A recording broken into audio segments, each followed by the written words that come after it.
எங்களுக்கு வேற தொழில் தெரியும், மம்படி பிடிக்க தெரியும், வேற தொழில் எங்களுக்கு தெரியும். கடல்ல எங்களுக்கு தெரியும். இரவு 3 மணி 4 மணி போவோம், சில நேரம் பொழுது வரையே போய் கிடப்போம். கடல்ல வாரத்துக்கு தான் குடும்ப செய்வியம். வலை போட்டா காணா, எந்த வலை போடுவோமோ அந்த வலையில மீன் வரும்.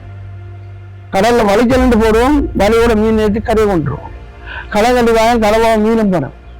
அந்த நாளையில அது கதைக்கு சொல்லலாம், அது மீனோட கதை சொல்லலாம். மனித வலுவால இயந்திரம் இல்லை, மரக்கெல்லாம் தாங்கலாம். இங்க இருந்து நைனாவுக்கு தாங்குவோம்.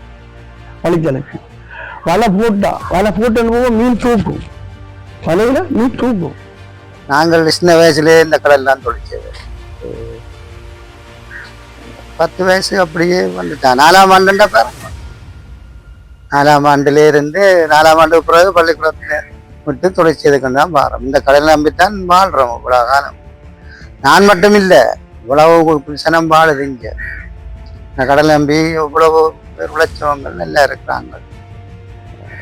என்ன சொல்றதுக்கே இல்லை, இது ஒரு கடவுள் கொடுத்த வரம் மாதிரி தான் கடல். நாங்கள் எங்கட அம்மையாட காலத்துல அதுக்கு முன்பிருந்து இந்த கடல் எங்களை அவர்கள் தொழில் செய்து வந்த பரம்பரை கடல். அதுக்கு பிறகு நாங்களும் அந்த தொழிலை செய்திருக்கிறோம். அதுக்கு இடப்பட்ட காலங்கள்ல எல்லாம் நைலம் வலை,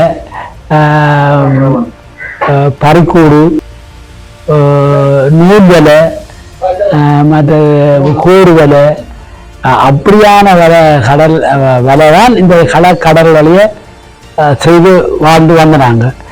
இப்போ வலைத்தொழிலும் செய்கிறோம், களங்கட்டியும் செய்கிறோம். இடைப்பட்ட பறிக்கூடும் ஒரு சிலர் செய்கிறாரு. ஆனால்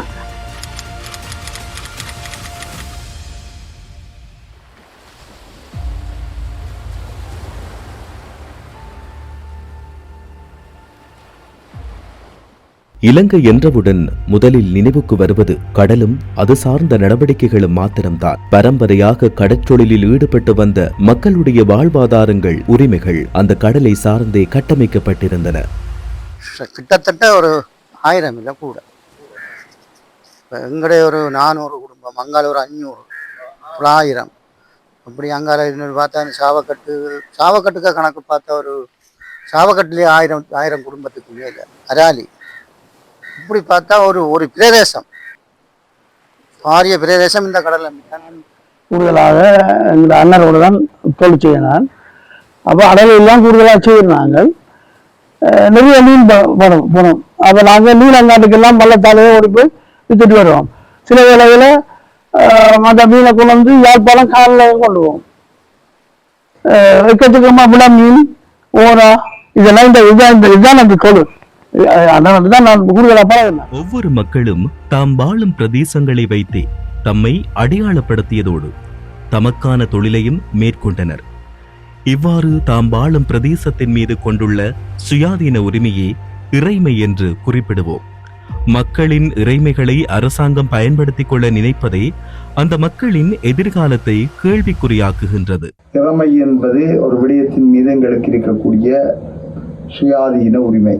அந்த இறைமை எங்களுடைய வாழ்க்கை சூழலில் நாங்கள் கொண்டுள்ள அந்த சுயாதீன உரிமை. அதற்குள் முக்கியமானது இயற்கை வளங்கள். அந்த இயற்கையின் அம்சங்களாக பார்க்கும்போது எங்களுடைய நிலமும், எங்களுடைய கடலும், எங்களுடைய வானம், இந்த சுற்றுச்சூழல் அனைத்து விடயங்களும் கூட எங்களுடைய இறைமையினுடைய அம்சமாகத்தான் காணப்படுகின்றது. ஒரு சிறிய தீவான நாட்டில் அந்த தீவின் நிலப்பரப்பை விட கூடியளவு பரப்பளவு கொண்டதாக கடல் சூழ்ந்திருக்கின்ற இடத்தில் அந்த மக்களுடைய வாழ்வாதாரத்தின் முதன்மையான பாத்திரமாக அந்த கடல் அமைந்திருக்கும். எனவே அந்த மக்களுடைய இறைமையை பிரயோகிப்பது என்பது அந்த கடலின் மீதுமாக இருக்கும். ஒரு சிறிய இலங்கை தீவு மிக நீண்ட கடற்கரைகளை கொண்டது.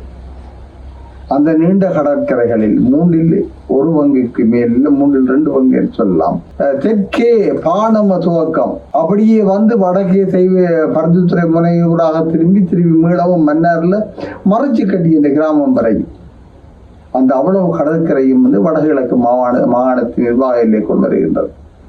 எனவே அந்த கடற்கரை சார்ந்த நிலங்கள் மட்டுமல்ல, கடல்களும் அந்த கடல்கள் மேல் தங்களுடைய வாழ்வாதாரத்தை கட்டியெழுப்புகின்ற உரிமையும், அந்த கடலுடைய வளங்களை மிகவும் பொறுப்பாய்ந்த முறைகளை வளங்குன்ற அபிவிருத்தி என்ற சஸ்டைனபிள் டெவலப்மெண்ட் சொல்வார்கள். தமிழ்நாட்டில் மிக அழகான சொல்லு பாவிக்கின்றார்கள், வளம் குன்றாத அபிவிருத்தி.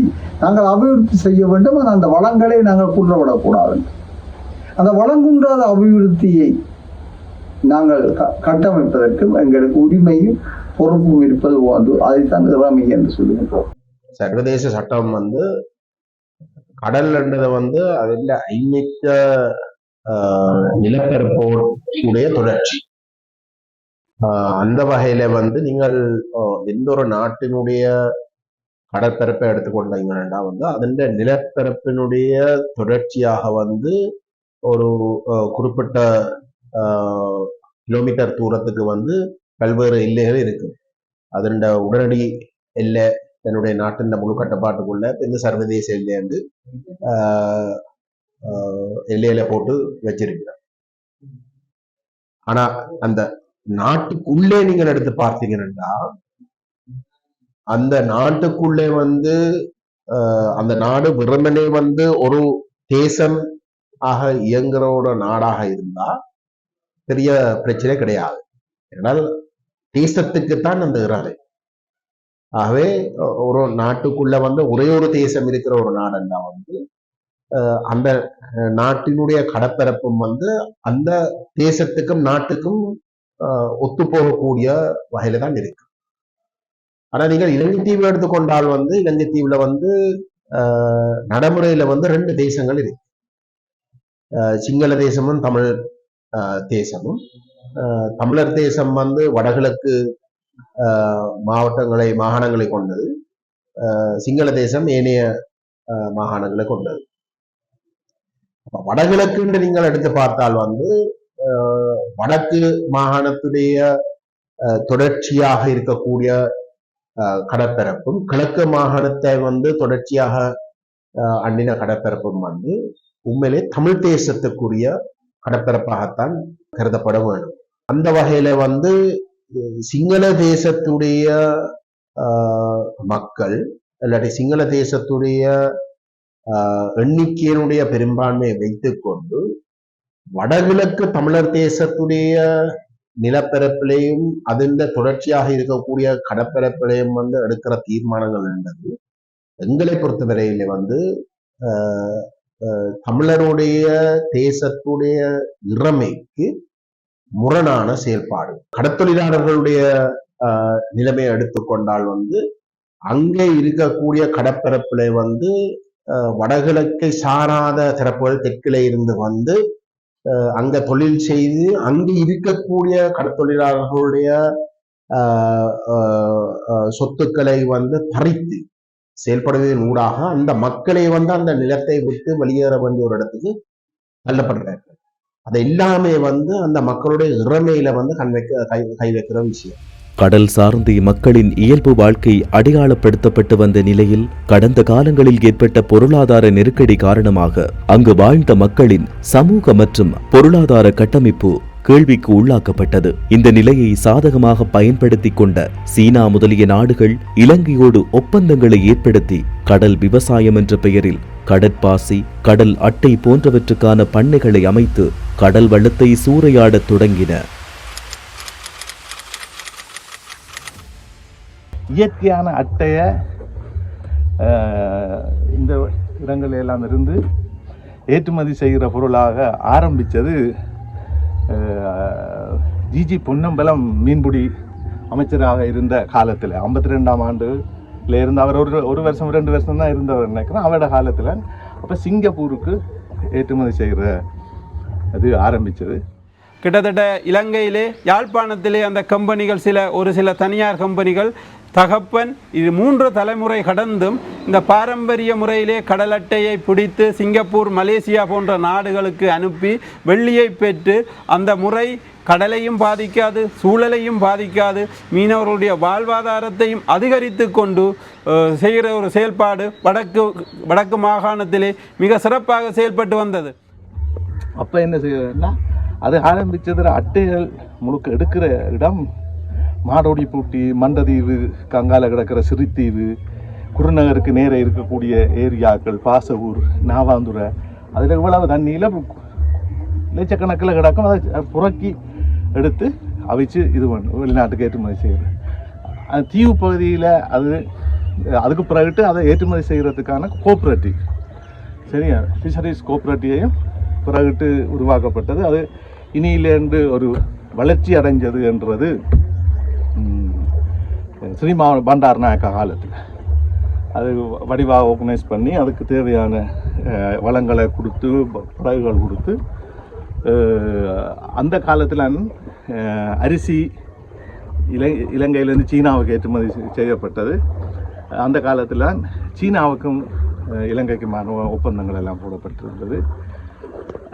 70களில் அப்பையும் சீனாவுக்கு அட்டை இங்கேருந்து அனுப்பப்படவில்லை, சிங்கப்பூர் கம்பெனிகளுக்கு தான் இங்கே இருந்து அனுப்பப்பட்டது. அப்போ 70களில் இங்கே ஆரம்பிச்சு, இங்கே அட்டை.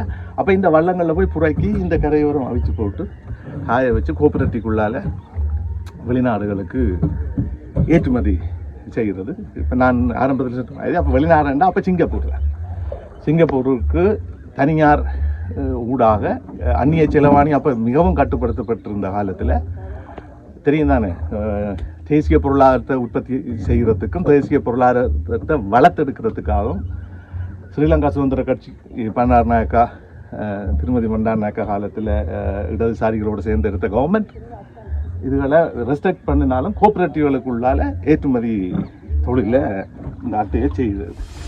இயற்கையாகவே கிடைக்கப்பெற்ற கடல் அட்டையின் கேள்வி அதிகரித்த அதேவேளை இலங்கையில் ஏற்பட்ட பொருளாதார சிக்கல் நிலையானது இலங்கையின் கடல் வளத்தை ஏனைய நாடுகள் சூறையாடி இயற்கை சமநிலையை குழப்புவதை தடுக்க முடியவில்லை. அந்த வகையில் அந்நிய செலாவணியை அதிகரிக்கவென்று வடக்கு கிழக்கு கடற்பகுதிகளில் மரபணு மாற்றம் செய்யப்பட்ட கடல் அட்டை வளர்ப்பு பண்ணைகள் கடற்கரையில் தொழில் செய்த சிறு மீனவர்களை மாத்திரமல்லாது கடலின் வளத்தையும் எதிர்காலத்தையும் இல்லாமல் செய்துவிடும் என்பதை யோசிக்கவில்லையா? அல்லது வடக்கு கிழக்கு தமிழ் தேசங்களின் இயற்கை வளங்களை அழித்து கடற்பரப்புக்குள் சீற்று கடலாக்க வேண்டும் என்ற சதியில் முன்னெடுக்கப்பட்டனவா என்ற கேள்வியும் எழுகிறது. காலங்காலமா நாங்கள் இந்த தொழிற்செய்த கடல்ல இன்றைக்கு பார்த்தா சீரிக்கு எந்த விதமான முடிவும் இல்லாமல் இருக்கு. இந்த தொழில் எல்லாம் செய்யலாம் இருக்கு. இந்த வீட்டை இருக்கு கட்ட இடம் இல்லை, அட்டைப்பட்டி கட்டுறதால அட்டை கட்டலாம். முன்ன பாச்சி வேலை ஒன்று இருக்கு, ஒரு 100 பேர் வருவாங்க. சரி, நாம இந்த களத்தால் காட்டின களம், அந்த களத்துல 100 பேர் வருவாங்க. விலை அப்படி குத்தி குத்தி தான் பிடிக்கிற சிறையா, அப்படி விலையை வச்சு விலைக்குள்ள பாயிறது அந்த தொழில். 100 பேர் மட்டும் அந்த போட்டில் வந்து அந்த தொழிலில் 100 பேரும் உழைச்சவங்க. இப்போ ஒருதன் உழைக்கல அந்த கடல்ல. இப்போ அந்த அளவுக்கு இல்லை, அந்த அளவுக்கு எல்லாம் மாற்றி போச்சு. களமெல்லாம் மறைச்சு, களத்தை எல்லாம் மறைச்சு எல்லாத்தையும் செய்ய இருக்கல. மீன் இறங்குறது எங்க வாரது? இயற்கையாக மீன் வளர்ற இடத்தை செயற்கை உணத்தை கொண்டு விட்டு அந்த மீன் வளத்தை கெடுத்து நீரோட்டத்தை எல்லாம் மறைச்சு அந்த மீன் வளம், இங்க வார மீன் வளம் இல்லாமல் அற்று கரைக்கு வார மீன் எல்லாம் அகலையே நிற்குது. 2005, 2006, 2007 ஆண்டுகளில் இங்க தன்னுடைய அட்டைகளை அவர்கள் தங்களுடைய டெக்னாலஜியை பாவிச்சு, இப்போ நான் சொல்கிறேன், சீனா நிறுவனங்கள், சீன institute, ocean institute, oceanology institute, Shanghai அங்கே இருக்கக்கூடிய, ஏன் சீனாவுக்கு அங்கால இருக்கக்கூடிய தாய்வான் இன்ஸ்டிடியூட் கூட இந்த அட்டையை பற்றி ஆராய்ச்சி செய்து வச்சிருந்த தகவல்கள் இதுகளின் அடிப்படையில் செயற்கையாக குஞ்சுகளை உற்பத்தி செய்கிற அந்த குஞ்சுகளை உற்பத்தி செய்கிற ஒரு சென்டரை முதல்ல கட்பட்டி ஸ்லாவம் உங்களுக்கு தெரியும் நினைக்கிறேன், அந்த இதுக்குள்ள முதல் உருவாக்கி ஆனால் இந்த 2009 வரைக்கும் இங்கே அதை கொண்டு வரையலாம் போச்சு. ஆனா 2009 யுத்தம் முடிஞ்ச உடனே, சரியா, யுத்தம் முடிஞ்ச உடனே இங்க என்ன நடக்குதுன்னு சொன்னா, உடனடியாக அதுக்கும் டக்ளஸ் இன்ஃப்ளூயன்ஸில் இந்த ஏற்றுமதி இறக்குமதி லைசன்ஸ் எடுத்த அரசாங்கத்தோட ஒத்துழைச்சவர்களுக்கு என்ன நடக்குதுன்னு சொன்னா இந்த அட்டை ஏற்றுமதி செய்யறதுக்கும் அட்டை வளர்ப்புறதுக்குமான லைசன்ஸ் கொடுக்கப்படும். இவர்களே பெரும்பான்மையானவர்கள் மீன்பிடி சமூகத்தை சேர்ந்தவர்களோ அதோடு சம்பந்தப்பட்டவர்கள் கிடையாது. இன்றைக்கு என்ன செய்யுது என்று சொன்னால் மரபணு மாற்றப்பட்ட குறிப்பாக நாங்கள் பாவிக்கிறது வந்து சீன கடல் அட்டை என்று தான் சொல்கிறது. சீன நாட்டு மக்களுக்கு உணவாக எங்களுடைய கடலிலே இருக்கின்ற அட்டையையும் மரபணு மாற்றப்பட்ட அட்டையாக மாற்றி நவீன தொழில்நுட்பம் என்ற போர்வையிலே பினாமி பேரிலே பல்தேசிய கம்பெனிகள் அல்லது முதலாளி வர்க்கம் எங்களுடைய ஆழம் குறைந்த கடலிலே இதை ஒரு முதலீடாக பார்க்கின்றார்கள், அதிக வருமானம் ஈட்டும் தொழிலாக பார்க்கின்றார்கள். யாழ்ப்பாணத்திலே முதலாவதாக இந்த குயின்லாந்து பண்ணை என்று சொல்லப்படுகின்ற இந்த சீன நாட்டவர்களுடைய பண்ணை வந்து யாழ்ப்பாணம் அரியால பகுதியில தான் முதல் ஆரம்பிக்கப்பட்டது. அதாவது இந்த கடல் அட்டை குஞ்சுகளை வந்து உற்பத்தி செய்கிற ஒரு ஆரம்ப நிலையமாக இது செய்தார்கள். அப்ப அந்த இடத்துக்கு கூட நாங்கள் நேரடியாக சென்றிருந்தோம். இங்கே என்ன நடக்கிறது, யார் இதை செய்கிறார்கள் என்று பார்த்து அதை பத்திரிகையிலே நாங்கள் செய்தியாக வெளியிட்டோம். அதாவது இந்த படங்களை இப்ப நான் உங்களுக்கு காட்ட முடியும். இப்ப இந்த புகைப்படங்கள்லாம் நாங்க இடம்பெற்றது. இது வந்து அரியாலையில இருக்கின்ற குயின்லாந்து பண்ணை. இந்த சீன நாட்டவர்கள்லாம் இந்த இடத்திலே கூட பணியாற்றி கொண்டிருக்கிறார்கள். அவர்கள் கிட்டத்தட்ட 4-5 பேர் அங்கே நின்றிருந்தார்கள். நவீன சாதனங்கள் அங்கே பொருத்தப்பட்டிருந்தது. அதாவது இந்த குஞ்சுகளை பராமரிக்கிறது, குஞ்சு உற்பத்தி செய்கிறது, அதன் அளவு, அந்த குஞ்சு பொறிக்கிற விடயங்களை எல்லாம் அவர்கள் கண்காணித்துக் கொண்டிருந்தார்கள். அவர்கள் அதில் குறிப்பிடும் போது எங்களுக்கு ஒரு கருத்தை சொன்னார்கள். இந்த அட்டை வந்து 1,00,000 முட்டைகளை விடக்கூடும். ஒரு அட்டையால 1,00,000 முட்டைகளை உற்பத்தி செய்ய முடியும். ஆனால் அது வந்து அதிலே எத்தனை குஞ்சுகளாக இருக்கிறது என்பது குறைவான விடயம். அந்த ஆண் அட்டையினுடைய விந்தணு வந்து இந்த முட்டைகளை தேடி செல்லும் போது அவன் கரு, அதாவது உற்பத்தி இடம்பெறுகின்ற ஒரு விளக்கத்தை எங்களுக்கு தந்திருந்தார். இப்போ குறிப்பாக வந்து இப்ப இந்த கடற்பகுதியில இந்த நெட்டுகளை அடைச்சு அட்டை வளர்ப்புல செய்கிறவர்களும் அதுக்கு அட்டை வளர்ப்பு வேண்டாம் என்று சொல்றவர்களும் அதே குற்றச்சாட்டை தான் முன்வைக்கிறார்கள் என்று சொன்னால், நீங்கள் அட்டையை பிடித்து நெட்டுக்குள்ளே வருவீர்கள், ஆனால் அந்த அட்டை கரை கட்டும் போது ஒரு மெல்லிய ஒரு அளவு 4 நாட்களுக்கு அந்த கண்ணுக்கே புலப்படாதாம். அந்த அட்டை 4 நாட்களுக்கு பிறகுதான் அதன் வளர்ச்சி கொஞ்சம் கொஞ்சமா வந்து அட்டை என்றதை இனம் காணலாம். அந்த நெட்டுக்குள்ளால கூட அந்த குஞ்சுகள் வெளியேறி கடலுக்கு சென்று விடும். அதனால வந்து இது வந்து நீங்கள் செயற்கை முறையில வந்து இதை உற்பத்தி செய்கிறது புலி என்ற ஒரு வாதத்தையும் இந்த அட்டைப்பண்ணைக்கு எதிராக செயற்படும் மீனவர்கள் வந்து எதிராகன்றதுக்கு அட்டப்பணை வேண்டாம் என்று சொல்கின்ற மீனவர்கள் முன்வைக்கின்ற ஒரு வாதமாகவும் இருக்கிறது. இயற்கை சமநிலையை உருக்குலைக்கும் இவ்வாறான செயற்பாடுகளுக்கு எதற்கு அனுமதி வழங்கினீர்கள் என்று அரசாங்கத்திடம் கேள்வி எழுப்பிய பொழுது அவர்கள் வடக்கு கிழக்கு மக்களையே குற்றம் சுமத்துகின்றனர். யுத்தம் மற்றும் நெருக்கடிகள் மூலம் பெரிதும் பின்னடைவில் இருந்த வடக்கு கிழக்கு மக்களின் அபிலாஷைகள் மற்றும் தேவைகளை அரசாங்கம் மிகவும் துல்லியமாக பயன்படுத்தி கொண்டது என்பதே இங்கு மறுக்க முடியாத உண்மையாகும். மீனவர் வறுமையில நிற்க முதலாளி வர்க்கமும் அதிகார வர்க்கமும் சேர்ந்து கொண்டு வந்து அவர்களுக்குரிய காசை கொடுத்து அவர்களுடைய பாட்டை விலைக்கு வேண்டி அந்த பாட்டிலே வந்து அவர்கள் இந்த செயல்பாட்டை செய்கிறார்கள். கிட்டத்தட்ட இப்போ ஒரு 3 வருஷம் இருக்கும். நான் ஊரில் ஒரு 5-6 பேர் அட்டை வளர்க்க வலிக்கிட்டா போல எனக்கும் ஆர்வத்தில் இருந்தன.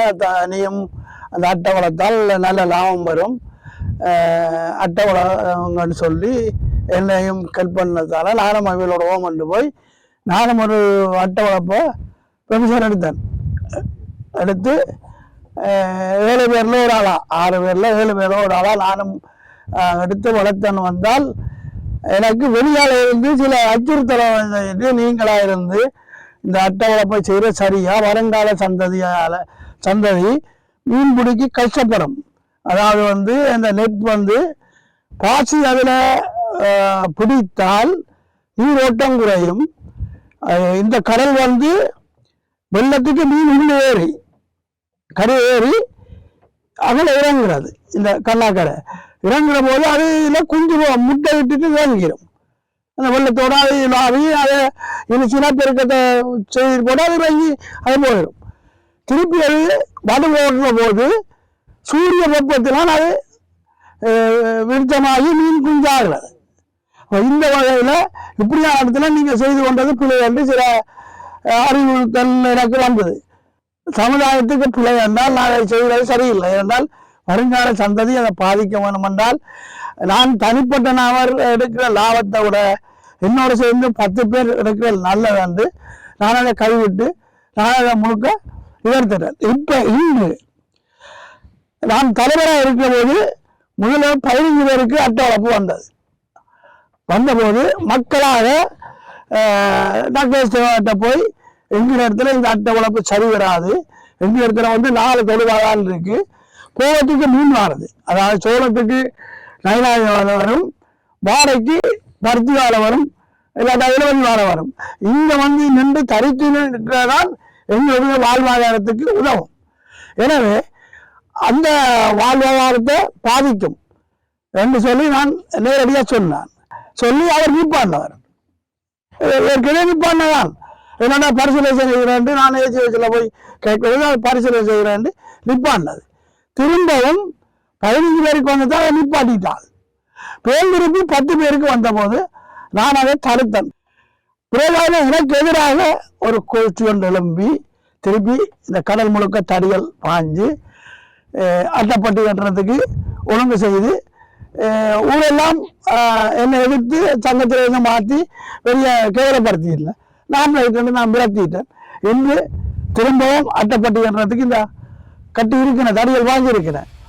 இவ்வாறு அரசாங்கத்தின் சூழ்ச்சிக்குள் சிக்குண்ட மக்கள் தற்போது இதன் பக்க விளைவுகள் பற்றி சிந்தித்து இதிலிருந்து விலகிக் கொண்டாலும் மக்களோடு சேர்ந்து தமிழ் அரசியல்வாதிகளின் பினாமிகள் மூலம் உருவாக்கப்பட்ட அட்டை பண்ணைகள் இன்னமும் கடலில் இருந்து அகற்றப்படாமல் கடல் நீரோட்ட சமநிலையை பெரிதும் பாதித்துக் கொண்டுதான் இருக்கிறது. பருத்தித்தீவு பகுதியிலே முறையற்ற சட்டவிரோத கடல் அட்டை பண்ணைகள் அமைக்கப்பட்டு மீனவருடைய போராட்டத்தினால் அது கைவிடப்பட்டிருக்கு. ஆனால் அதற்கு பாவிக்கப்பட்ட ஜிஐ பைப் என்று சொல்லுவார்கள், அலுமினிய பைப் இன்றும் அந்த கடலிலே இருக்கின்றது. இந்த நெக்டா நிறுவனத்தினுடைய உதவி பணிப்பாளர் மரியாதைக்குரிய நிருபராஜ் ஐயாவிடம் பலமுறை நாங்கள் வாய் மூலமாக கோரிக்கை விட்டும் வடக்கு மாகாண ஆளுநர் முன்னிலையிலும் கோரிக்கை விட்டும் அதனை அகற்றுவதாக கூறி இன்று வரையும் அகற்றவில்லை. அதனால் அந்த பகுதியிலே பாரம்பரிய சிறு மீனவர்கள் பாதிக்கப்படுகிறார்கள். அது எவ்வகையான பாதிப்பு என்றால் அந்த பைப்பு கடல் தண்ணிக்கு கீழே நிற்கிறது. எங்களுடைய படகுகள் ஓடி வரும்போது அதிலே மோதி படகுகள் சேதமடைகின்றது. கொட்டில்கள், பரப்பாலுகள், பிளாஸ்டிக்குகள் எல்லாமே இந்த கடலை அப்படியே கிடக்கு. இதை பற்றி பிரதேச சபையோ மீன்பிடி இலாக்காவோ எடுத்ததுக்கும் என்வாயன்மெண்டல் அதிகாரிகளோ கடல் வள அதிகாரிகளோ நாரா என்று சொல்ற ரிசர்ச் இதுகளோ யாழ்ப்பாண யூனிவர்சிட்டியில பெரிய உயர்மட்டத்தில் இருந்து கண்டு ஆராய்ச்சி செய்கிறேன் சொல்லி கொண்டிருக்கிற ஆராய்ச்சியாளர்களோ அவர்கள் ஒருவரும் இங்கே வர்ற இல்லை. யாழ்ப்பாண கடல் வளத்தை பாதுகாக்க வேண்டிய பொறுப்புள்ள யாழ்ப்பாண பல்கலைக்கழகத்தின் மீன்வள அறிவியல் துறை மற்றும் நாரா போன்ற கடல் ஆராய்ச்சி நிறுவனங்களும் பல வருடங்களாக முறையான எந்த கடல் ஆராய்ச்சிகளையும் செய்யவில்லை என்றும் மறுபுறம் இவ்வாறான இயற்கையை பாதிக்கும் செயற்பாடுகளுக்கு துணை போகின்றனர் என்றும் சமூக ஆர்வலர்கள் குற்றம் சுமத்துகின்றனர். அந்த கடல் ஆராய்ச்சி நிறுவனம் வடக்கிலேயோ இலங்கையிலேயோ எங்கேயும் இந்த கடலை ஆய்வு செய்ய இல்லை. ஆய்வு செய்து கடல் அட்டைக்கு சாதகமான நிலப்பரப்பு வடக்கில் தான் இருக்குண்டு விஞ்ஞான ரீதியான ஆய்வதனையும் இந்த கடல் ஆராய்ச்சி நாரா நிறுவனம் மேற்கொண்டிருக்கா இல்லை. அப்போ கிழக்கிலேயோ வடக்கிலேயோ எங்கேயும் ஆராய்ச்சி செய்யலை. அந்த பகுதியில் அதிகாரிகளும் சரி அரசாங்க அதிபராக இருக்கிறவர்களும் சரி விஞ்ஞான ரீதியான ஆய்வுகள் இல்லாமல் எந்த ஒரு திட்டத்தையும் செயல்படுத்த விட மாட்டேன. அதற்கு இடம் கிடைச்ச இடம் வடக்கு. யாழ்ப்பாணத்திலே பல்கலைக்கழகத்திலே கடற்தொழில் பீடம் ஒன்று இருக்கின்றது. இந்த பீடத்தின் செயல்பாடு என்ன, இது ஏன் யாழ்ப்பாணத்திலே இயங்குது என்ற ஒரு ஐயமும் கேள்வியும் எங்களுக்கு இருக்கு.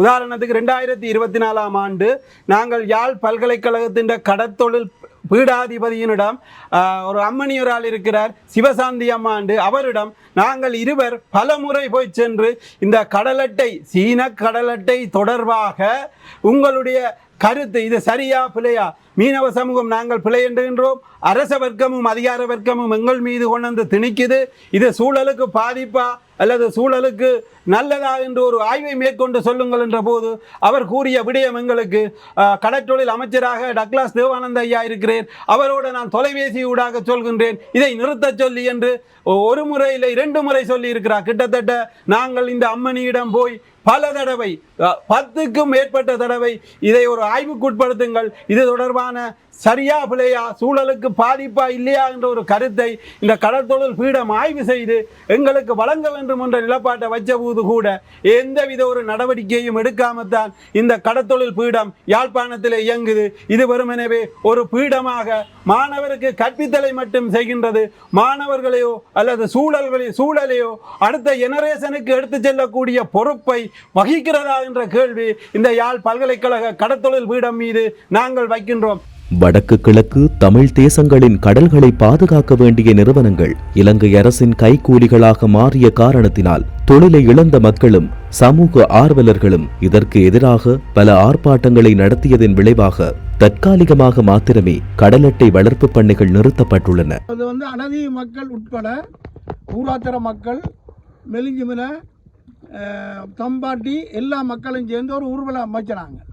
வச்சபோது அனதிகளை முதல் கருத்தால் வச்சு அன்றைக்கு உடனடியாக ஊராத்தரையில் வச்சு கச்சேரிக்கு போனாங்க. போய் மனித உரிமை குழுவுக்கு கச்சேரிக்கெல்லாம் கடிதம் கொடுத்துனாங்க. கொடுத்து எனவே இந்த மக்கள் பாதிக்கப்படலாம் உடனடியாக இந்த அட்டை பட்டி பிடிக்க சொல்லி வாதாடினா 2 மாதம் 3 மாதம் அப்படியே கிடக்க ஜனங்கள் அப்படியே நாங்கள் ஆர்ப்பாட்டத்தை தொடர்ந்து செய்துன்னு இருக்கிறாங்க. இதுல குறிப்பாக கிராஞ்சியில தான் ஒரு பெரிய போராட்டமாக, அதாவது உண்ணாவிரத போராட்டமாக தொடர்ச்சியாக செய்திருந்தார்கள். மற்றபடி யாழ்ப்பாண பகுதிகளிலே கவனஈர்ப்பு போராட்டங்கள், ஊடக சந்திப்புகள் எல்லாம் நடத்தியிருந்தார்கள். அதாவது அவர்கள் சொல்கின்ற வாதம் அப்படி என்று சொன்னால், நாங்கள் கரையோர மீன்பிடியை நம்பி இருக்கிறவர்கள், எங்களுடைய அதாவது பாரம்பரிய மீன்பிடி, கரையோர மீன்பிடி பாரம்பரிய மீன்பிடியை நம்பி இருக்கிறவர்கள் எங்கட தொழிலை செய்ய விடுங்கள். அதாவது அவர்கள் சொல்ற மாதிரி இந்த ரால்கூடு, நண்டுக்கூடு, மற்றது இந்த கரவலை மீன்பிடிகள்ல செய்கிறாங்க. அப்ப நீங்கள் அட்டப்பண்ணைகளை கரையோரமாக நீங்கள் நிறுவுவதால நாங்கள் போய் தொழில் செய்யலாம இருக்குது, இது எங்களுடைய வாழ்வாதாரம் அளிக்கப்படுகிறது என்ற ஒரு குற்றச்சாட்டை தான் பிரதானமாக முன்வைக்கிறார்கள். அதோட கிளிநொச்சி நீதவான் நீதிமன்றத்திலே ஒரு வழக்கு தாக்கல் செய்யப்பட்டிருந்தது. குறிப்பாக அந்த கிளிநொச்சியில் கிராஞ்சி பண்ணி அடிப்படையாக வைத்து கிளிநொச்சி நீதவான் இடைக்கால தடை உத்தரவை ஒன்றை வழங்கியிருந்தார். ஆனால் அது பிற்பட்ட கால பகுதியிலே வவுனியா மேல் நீதிமன்றத்திலே அந்த வழக்கு செல்லப்பட்டு அந்த வழக்கு தள்ளுபடி செய்யப்பட்ட வரலாறும் இருக்கிறது. இதனால் இந்த மக்கள் இத்தனை போராட்டங்களை மேற்கொண்டனர். அந்நிய செலவாணியை அதிகரிக்க வேண்டுமென்ற போர்வைக்குள் தொடங்கப்பட்ட இவ்வேலை திட்டத்தின் உண்மையான பாதிப்புகள் என்ன என்ற கேள்வி மீன்பிடி சமூகத்தினரிடம் மாத்திரமல்லாது அனைத்து மக்களிடமும் எழுந்த வண்ணம் உள்ளது. இந்த கடலுக்கு, இந்த பிரதேசத்துக்கு ஒரு இயற்கையோட சார்ந்த ஒரு உணவு சங்கிலி ஒன்று இருக்கு. இந்த சங்கிலியில மனிதர்கள், கொக்குகள், பறவைகள், கடல் பிராணிகள், கடல்வாழ் உயிரினங்கள், அதோட பொருளாதார பாரம்பரியங்களும் சமத்துக்கு இருக்கு. இப்ப குளிர்காலம், ஐரோப்பாவில் குளிர்காலம் இருக்கிற நாடுகள்ல சைபீரியாவிலையும் ஐரோப்பிய தென்பகுதியில இருந்தும் பெரிய பெரிய பெரிய கொக்குகள், செந்நாறுகள் இந்த ஏரியாவுக்கு இந்த பிரதேசத்துக்கு இது வழியை தங்கி நின்று என்ன செய்யணும்னா சிப்பியல், நண்டுகள் இது எல்லாத்தையும் பிடிச்சி சாப்பிடுவோம். அதை சாப்பிடுற டைம் எப்ப என்று சொன்னா கடல் வத்தி இருக்கிற காலத்துல, இந்த தண்ணி குறைவாக இருக்கிற காலத்துல இந்த கொக்குகள் சாப்பிட்டுட்டு பின்னேரத்துல வெள்ளம் வருகிற போது அவர்களுடைய எச்சங்களை சாப்பிடுவதற்காகவோ மீன்கள் உள்ள வருகிறோம். மீன்கள் அது அவைக்கு உணவாகவும் போகும். அதோட என்ன செய்யுதுன்னா அவைகளுடைய இனப்பெருக்கங்களை செய்கிற பிரதேசமாகத்தான் இந்த கண்டல் தாவர பிரதேசம் இருக்கு. ஏன்னா இந்த கண்டல் தாவரம் என்ற தண்ணிக்குள்ள வளர்ற தாவரங்கள். இப்ப இந்த கடல்ல கொண்டு வந்தாலும் ஆயிரக்கணக்கான ஏக்கருக்கு அட்டைப்பட்டி போட்டு அட்டவணைப்பை ஏற்படுத்த வேண்டும் என்று இன்றைக்கும் நிற்கிறார்கள். இந்த அட்டைப்பட்டி இதுக்குள்ள போட்டு என்றால் இந்த உணவு செயின், இந்த விடயங்கள் பாதிப்பை ஏற்படுத்தப்படும், அது பெரிய அழிவை ஏற்படுத்தும். ஏற்கனவே இதுக்குள்ள அப்படியான ஒரு நிகழ்வு நடந்து இந்த பாதிப்பில இருந்து இந்த நிலம் இன்னும் திரும்ப இல்லை. அதுபோக கண்டல் தாவரங்கள் என்று சொல்றது இலங்கையில நீர்கொழும்பு, புத்தள, மன்னார் பகுதிகளில் இருக்கு. அதுக்கு நிகராக மிகவும் பெரிய அளவில் இருக்கக்கூடிய இந்த கண்டல் தாவரங்கள் புங்குடுதீவுக்கும் ஊராத்துறைக்கும் இடைப்பட்டதில காணப்படுது. அது மாதிரி உங்களுக்கு மண்டதீவு ஏரியாவிலையும் இருக்கு. இப்ப இந்த கண்டல் தாவரங்களுக்குள்ள என்ன சொன்னா அதுல நடக்கிற இந்த மீன் உற்பத்திகள், இந்த மீன்கள் போறது, முட்டை இடுறது, கனவா முட்டை இடுறது, நண்டு பெருநண்டு வளர்கிற இடங்களாக இது காலங்காலமா இருந்து வருகிறது. இந்த கண்டல் தாவரங்களை பாதுகாக்கிறதுக்கான ஆக்ட் சட்டங்கள் இலங்கையில இருக்கு. அதேவேளை இந்த கண்டல் தாவரங்களுக்கான தண்ணீர் போக்குவரத்துகள், இந்த கடல் நீரோட்டங்கள் அதுலதான் அது தங்கி இருக்கு. இத அலையாற்றி காடு, அலையாற்றி கடல் காடுகள் என்றும் அந்த அலையால் ஏற்படுற நில அரிப்புகளை தடுக்கிற காடுகள் என்றும் இந்தியாவில் சொல்லுவேன். அது ஒரு முக்கியமான ஒரு இயற்கை வளம். அப்ப இந்த இயற்கை வளத்துக்கு வளம் இந்த கடல் ஓட்டத்திலையும் இந்த நிலத்திலே இருக்கக்கூடிய இந்த உயிரினங்களையும் தங்கி இருக்கு. அப்ப ஆயிரக்கணக்கான ஏக்கரை நீங்க மறைச்சு கட்டி அந்த செலும்பு பிடிச்சு நீரோட்டத்தை தடுக்கிற இந்த பிளாஸ்டிக்காலான தடுப்புகள், பிளாஸ்டிக்காலான குழாய்கள் எல்லாம் இந்த கடல்ல நடுகிற போது இந்த இயற்கை மறுபடியும் இதை உருவாக்க முடியுமா? இந்த பாதிப்பு ஏற்பட்டது அழிகிற போது என்ற கேள்வி ஒன்று இருக்கு. கடற்சூழல் பாதிப்புகள் மற்றும் சிறுதொழில் மீனவர்களின் பொருளாதாரம் போன்றவற்றை யோசிக்காது கடந்த அரசாங்கம், குறிப்பாக முன்னாள் கடற்றொழில் அமைச்சர் டக்ளஸ் தேவானந்தா காலத்தில் இவற்றுக்கு அனுமதி அளித்த நிலையில் தற்போது புதிதாக உருவாக்கப்பட்ட அரசும் மக்களின் மீது கவனம் செலுத்துமா என்ற கேள்விக்கு இல்லை என்று பதிலை மறைமுகமாக கூறுவது போல வெளிப்படுத்துகின்றன இன்னமும் கடலில் தரித்து நிற்கும் கடல் அட்டை பண்ணைகள். கடல் அட்டையை கடலில் இருந்து பெற்றுக்கொள்வதன் காரணமாக கடலில் வருகின்ற இயற்கையான நிலைமைகளுக்கு, இயற்கைக்கு எதிர்மாறான மாற்றங்கள் நிகழ்ந்து கொண்டிருப்பதாக இன்றைக்கு கடல் ஆய்வாளர்கள் சொல்லுகின்றார். ஏனென்றால் கடலில் இருக்கின்ற உயிரினங்கள் எடுத்துக்கொண்டால் அந்த உயிரினங்கள் 2 வகையானது. ஒன்று கடலை பாதுகாக்கின்ற உயிரினங்கள், மற்றது கடல் மூலமாக மக்களுக்கு பெற்றுக்கொள்ளக்கூடிய உயிரினங்கள் வகையாக பல்வேறு வகையாக பிரிக்கலாம். அப்ப அந்த வகையில் கடல் அட்டை உற்பத்தி செய்கின்ற கடல் குஞ்சுகளை இந்த கடலில் இருந்து மீள நாங்கள் பெற்றுக்கொள்வதன் மூலமாக எங்களுடைய அந்த கடலினுடைய இயற்கையான நடவடிக்கைகளுக்கு ஆபத்து வந்திருப்பதாக இப்பொழுது ஆய்வாளர்கள் சொல்கின்றனர். அதனால் இந்த கடல் அட்டை பண்ணைகள் செய்வதில் தவறு கிடையாது. அந்த பண்ணைகள் செய்கின்ற பொழுது அதற்கான குஞ்சுகள் பொறிக்கின்ற பெரிய அதற்கான வேலை திட்டத்தோடு இவைகளை முன்னெடுக்கப்பட வேண்டும். அதனால் நாங்கள் இப்பொழுது நாங்கள் புதிதாக வழங்கப்படுகின்ற கடல் பண்ணைகளுக்கான அனுமதிகள் நிறுத்தி வைத்திருக்கின்றோம். அதற்கான காரணம் தான் வேறு எதுவுமில்லை, குஞ்சு உற்பத்தி செய்வதற்கான செயற்பாடுகளை முன்னெடுக்கின்ற நபர்களுக்கு நாங்கள் கடல் பண்ணை வழங்குகிறோம். சரி, அப்ப அதனால் இப்பொழுது இந்த ஆபத்துகளும் இருக்கின்றது. அப்ப அவ்வாறான ஆபத்துகள் வருகின்ற பொழுது நாங்கள் வெளியிலே எங்களுக்கு இந்த கடல் குஞ்சுகளை உற்பத்தி செய்து கொள்ள முடியுமாக இருந்தால் மீண்டும் நாங்கள் பரிசீலிக்கின்ற பொழுது கடலில் கூடுதலாக கடல் குஞ்சுகள் இருக்குமா, அவைகளை மீளவும் பெற்றுக்கொள்வதற்கான நடவடிக்கை. ஆனால் இப்பொழுது அனைவருமே கடலில் ஊடாக இந்த குஞ்சுகளை பெற்றுக்கொள்வதன் மூலமாக கடலுக்கு ஆபத்து ஏற்பட்டிருக்கின்றது. அதனால் இதை எங்களுடைய கடல் தொழில் அமைச்சர் என்ற வகையிலும் எங்களுடைய இதற்கான நிறுவனம் நெக்ட்ரா என்கின்ற நிறுவனம் இருக்கின்றது. அது கடல் நீரியல் வள சம்பந்தமான நிறுவனம். அவர்களுடைய ஆய்வு, அவர்களுடைய நடவடிக்கைகள் துரிதமாக எடுத்து வருகின்றார்கள். அந்த வகையில் நாங்கள் எதிர்வரும் காலங்களில் நிச்சயமாக இவைகளுக்கு ஆரோக்கியமான தீர்வுகளை பெற்றுக் கொடுப்பதுதான் எங்களுடைய நோக்கம். வெறுமனே ஆரோக்கியமான தீர்வுகளை பெற்றுக் கொடுப்போம் என்ற பதில்களை ஒவ்வொரு தடவையும் ஒவ்வொரு கடல்துறை அமைச்சர்களும் கூறும் இறுதி வார்த்தைகளாகும். இதிலும் ஏற்றுக்கொள்ள முடியாத விடயம், தமிழ் அமைச்சர்கள் காலத்திலேயே வடக்கு கிழக்கு கடல்களை பாதிக்கும் பல செயற்பாடுகள் இடம்பெற்ற வண்ணம் உள்ளது. இதனாலே இந்த பின்புலம் மீது பாரிய சந்தேகம் எழுகிறது. இந்த கடல் அட்டை பிரச்சனை எனக்கு தெரிஞ்ச அளவுக்கு ஒரு பூதாகரமான ஒரு பிரச்சனையா வடித்தது உண்மையிலே தமிழ் மீன்பிடி அமைச்சர்களாக தமிழர்கள் தெரிவு செய்யப்பட்ட ஒரு நிலையில தான் அது இல்லையே மீறி ஒரு பிரச்சனையா வடிக்குது. அப்படி பார்த்தால் அந்த செயல்பாடுகள் அடிப்படையில ஒரு பிரச்சனையாக மாறுறதுக்கான காரணம் இயற்கையாக வந்து கடல் அட்டையை வந்து ஏதோ ஒரு வகையில வந்து பிடிச்சு அதை வைத்து கொண்டு தொழில் செய்கிற, அதை ஏற்றுமதி செய்து ஏதோ ஒரு வகையில ஒரு வருமானத்தை தேடுறத வந்து இந்த ஒரு இடத்துல வந்து ஒரு தடையாயிருக்கேன், அது பிரச்சனையாம இருக்கு.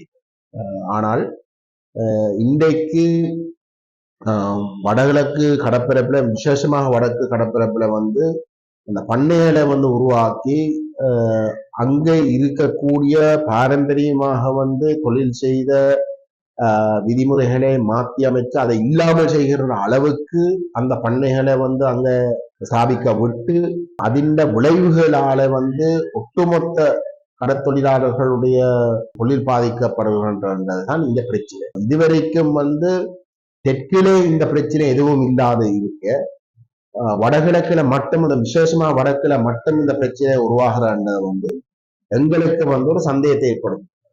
ஏனென்றால் தமிழ் தேசத்தை பொறுத்தவரையிலே தமிழ் தேசத்துடைய பொருளாதாரம் வந்து உங்களுக்கு தெரியும், கடற்தொழிலையும் விவசாயத்திலும் தான் தங்கி இருக்கு. அதுதான் பிரதானமாக வந்து தமிழ் தேசத்துடைய வருமானமாக இருக்கின்றது. அப்படிப்பட்ட ஒரு நிலையில வந்து மிக முக்கியமான வருமானத்தை கொடுக்கக்கூடிய கடற்தொழில வந்து அந்த கடற்தொழில் செய்யக்கூடிய அந்த வளங்களை வந்து அளிக்கிற அளவுக்கு இந்த கடலட்டையை வந்து பண்ணைகளை வந்து அங்க உருவாக்கி அங்க இருக்கக்கூடிய மக்கள் தங்களுடைய சொந்த கடலுக்கு சென்று தொழில் செய்ய முடியாத அளவுக்கு தடைகளை ஏற்படுத்தி கஷ்டங்களை ஏற்படுத்தி அந்த மக்கள் தொடர்ந்தும் தொழில் செய்ய முடியாத அளவுக்கு தள்ளுறன்றது வந்து ஒரு ஒரு பின்னோக்கத்தோடு திட்டமிட்ட வகையில வந்து அந்த மக்களை வந்து அந்த இடத்துல இருந்து புறப்படுத்துற நோக்கத்தோடு செய்யப்படுகின்றது என்ற ஒரு சந்தேகம் எங்களுக்கு நிச்சயமாக இருக்கின்றது. இந்த விஷயத்தை வந்து விசேஷமாக வந்து சீனா போன்ற நாடுகளுடைய ஆதரவோடு அவர்களுடைய நிதியுதவியோடு இந்த வேலை திட்டங்களை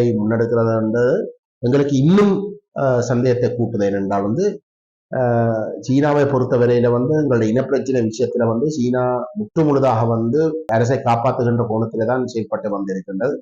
அவர்கள் முழுக்க வந்து அரசு விரும்பினபடிதான் இலங்கையை வந்து அணுகிறது. அரசு வந்து அரசோட தான் தமிழ் மக்களுக்கு வந்து பிரச்சனையா இருந்திருக்கு. ஆகவே சீனாவுடைய திட்டமிட்ட வருகையும் இந்த கடலட்டை பண்ணைகளை வந்து உருவாக்குறதுக்குரிய அவர்களுடைய முழு ஆதரவும் வந்து ஒட்டுமொத்தமாக வந்து தமிழ் தேசத்துல இருப்பை வந்து கேள்விக்குட்படுத்துறதுக்கான நோக்கத்தோடு தான் நடக்கிறதான் நாங்கள் சந்தேகிக்க வேண்டி இருக்கின்றது. ஆகவே எங்களை பொறுத்தவரையில வந்து இந்த இன கட்டமைப்பு சார்ந்த இன அழிப்பினுடைய ஒரு அங்கமாக பார்க்கப்படக்கூடிய இந்த கடலட்டை பிரச்சனை, அதன் ஒரு மிக முக்கியமான ஒரு அங்கமாக பார்க்கப்படக்கூடிய கடலட்டை பிரச்சனை வந்து தமிழ் அமைச்சர்கள் மேல வைத்து கொண்டு செய்வதும் வந்து ஒரு முக்கியமாக அந்த குற்றச்சாட்டுல இருந்து ஏதோ ஒரு வகையில தப்புறது ஒரு அணுகுமுறையாகத்தான் நாங்கள் பார்க்கிறோம். தமிழர்களை கொண்டே வந்து தமிழர்களை அழிக்கிற ஒரு வேலையை செய்யறதுக்குரிய ஒரு அணுகுமுறையாகத்தான் நாங்கள் பார்க்கிறோம். ஏனென்றால் அப்படியாக இருந்தால் வந்து இந்த கடலட்டை விஷயம் வந்து தென்னிலங்கையிலையும் வந்து பயன்படுத்துறது இருக்கணும். தென்னிலங்கையிலும் பெரிய அளவுல வந்து கொண்டு சென்றிருக்க வேணும். இது அந்த அளவு தூரத்துக்கு ஒரு வருமானத்தை கொடுக்குற விஷயம் ஏன் தென்னிலங்கையில் இருக்கிற சிங்கள மக்களுடைய சிங்கள கடற்தொழிலாளர்களுக்கு வந்து அந்த தேவை இல்லையோ? இவ்வளவு காலம் வந்து வடகிழக்கை வந்து புறக்கணித்து வடகிழக்குல எந்த விதமான அபிவிருத்தியும் செய்யாமல் முழுக்க வெளியில இருந்து வரக்கூடிய நிதிகளை முழுக்க தெற்குக்கு வந்து மாற்றி அமைச்சு தெற்குல இருக்கக்கூடிய மக்களுக்கு மட்டும்தான் அதன் பலனை வந்து சேர்க்கக்கூடிய வகையில வந்து செய்த அரசு அதை எப்படி திடீர்னு கடலட்டுக்கு மட்டும் வந்து வடகிழக்குக்கு மட்டும்தான் இது தேவை என்று செயல்படுவது? அப்ப எல்லாமே நாங்கள் தொகுத்து பார்க்க வந்து தமிழ் தேசத்துடைய இருப்பை இல்லாமல் செய்யறதுக்கு வந்து தேச அந்தஸ்தை இல்லாமல் செய்யறதுக்கு வந்து தமிழருடைய பொருளாதாரம் என்றது மிக முக்கியமான ஒரு அங்கம். அந்த பொருளாதாரத்துல ஒரு மிக முக்கியமான அங்கமாக இருக்கக்கூடிய கடற்தொழிலை வந்து அதன் வளங்களையும் திட்டமிட்டு இல்லாமல் செய்து அந்த தேச அந்தஸ்தை இல்லாமல் செய்யக்கூடிய அளவுக்கு இந்த நிலைமையில வந்து கேள்விக்குட்படுத்துறது தான் அந்த நோக்கமாக இருக்கின்றதான் எங்களுடைய ஆழமான சந்தேகம். கடந்த கால அரசாங்கம் வடக்கு கிழக்கு சிறு மீனவர்கள் பற்றி சிந்திக்காது அவர்கள் நிற்கதியாக்கப்பட்ட நிலையில் மாற்றத்தை எதிர்பார்த்து காத்திருந்த மக்களுக்கு மறுபடியும் ஏமாற்றத்தை அளிப்பது போல தற்போதைய அரசாங்கம் மற்றும் மீன்பிடித்துறை அமைச்சரின் திட்டங்கள் அமைவதும் இன்னமும் இவர்களது வாழ்க்கையை கேள்விக்குறியாக்குகிறதோ என்ற அச்சப்பாடு எழுகிறது.